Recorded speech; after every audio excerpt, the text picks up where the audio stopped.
Thank you sir. पहले तो आपकी मुबारकों के लिए। तो सर जब मैं 8th क्लास तक था तब तक तो मुझे कोई प्रॉब्लम नहीं थी एज सच। 8th क्लास में मुझे धीरे धीरे पता लगा कि जो मैं लिख रहा था, जो मैं पढ़ता था, वो मैं अब पढ़ नहीं पा रहा हूँ, और जो लिख भी रहा हूँ मैं तो वो ओवरलैप हो रहे हैं वर्ड्स। तो उस टाइम पे काफ़ी निराशा हुई क्योंकि नहीं हो पा रही थी चीज़ें, पढ़ाई में थोड़ी दिक्कत आने लगी थी।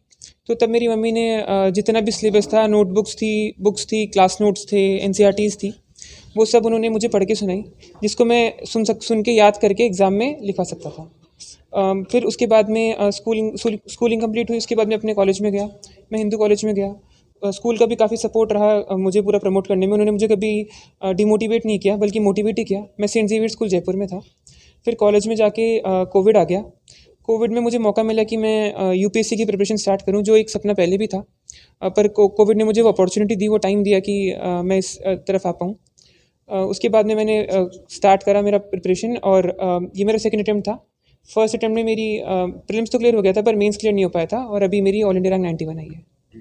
तो मधु जी, जैसे कि आपको 8th के बाद ही प्रॉब्लम आने लगी, आपने काफी डॉक्टर्स को भी कंसल्ट किया होगा, उस समय क्या बोले डॉक्टर? मैडम बताएंगे प्लीज। आफ्टर नाइन्थ हम लोगों की दोनों की जो पढ़ाई की जर्नी थी बहुत अच्छी चल रही थी। मन्नू अच्छी से बढ़िया तरह से पढ़ के अपने आप से स्कूल में 8th क्लास तक मतलब कि फर्स्ट, हमेशा क्लास में फर्स्ट ही आ रहा था ये। 8th क्लास में जब टीचर्स इसे रीडिंग करवाने लगे, जब इसके चांस आने लगी, तो ये बोला कि मेरे से रीडिंग में दिक्कत आ रही है, लाइंस ऊपर नीचे हो रही है, फ्लक्चुएट, तो मैं क्या करूँ। तो ये उस चीज़ को हाइड करने के हिसाब से ये मेरे से रीडिंग करवाता और उसको याद करके चल जाता कि जिससे कि मेरे चांस आए तो मैं उस टाइम पे उसको टीचर्स के सामने रीड कर दूँ। लेकिन धीरे धीरे स्लोली और ज़्यादा दिक्कत आई कि ये लिख भी नहीं पाया। तो फिर मैं टीचर्स के पास गई, उन्होंने बोला आप टेंशन मत करो, हम लोग हैं साथ में, और ये बच्चा तो बहुत ऊपर ऊंचाइयों तक जाएगा, हम लोग सब जने हैं आपके साथ में। तो इस तरह से वहाँ से हेल्प मिली हम लोगों को, और 12th में इसकी परसेंटेज इतनी आ गई कि हिंदू कॉलेज में एडमिशन हो गया। हिंदू कॉलेज में एडमिशन लेने के बाद में हम लोग वहाँ जयपुर टू दिल्ली शिफ्ट हुए, और वहाँ पर हम लोग मतलब कि मन्नू को इतना अच्छा एनवायरनमेंट मिला कि जेवियर्स के बाद में मेरे को ये लगा कि और भी आगे ऐसे लोग हैं हम लोग के साथ में कि हम लोगों को ऊंचाइयों के ऊपर लेके जा रहे हैं। फिर हिंदू कॉलेज में इसने टॉप किया और सेकंड रैंक आई in BA programme history and political science. उसके बाद में जेएनयू में इसका एडमिशन हुआ। जेएनयू में इसने मास्टर्स करिए और नेट जेआरएफ करिए। उसके बाद में ये अभी एनरोल हुआ था पीएचडी के लिए साउथ एशियन।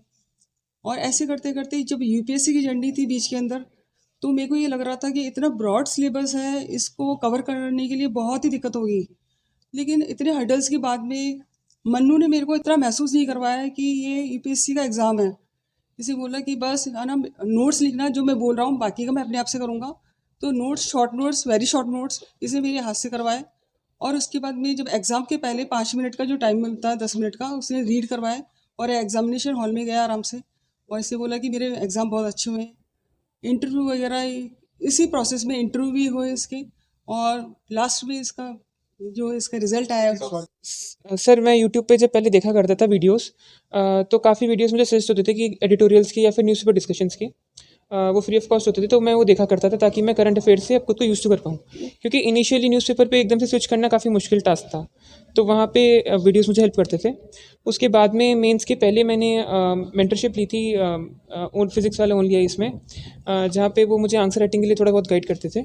उसके बाद में मैंने इंटरव्यू गाइडेंस प्रोग्राम में भी पार्ट था मैं। जो लोग कुछ कोशिश करने के बाद हार मान जाते हैं, और आपने बहुत कुछ करके दिखा दिया है, उन लोगों के लिए क्या कहना चाहेंगे जो कुछ कोशिश करके हार जाते हैं? वैसे हर इंसान की स्थिति अलग होती है, तो मुझे पता नहीं उनकी स्थिति क्या होती है।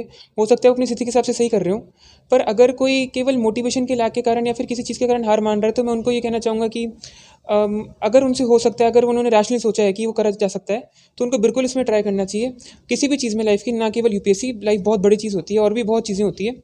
अगर एक बार अगर और ट्राई कर सकते हैं वो, तो उनको ज़रूर ट्राई करना चाहिए।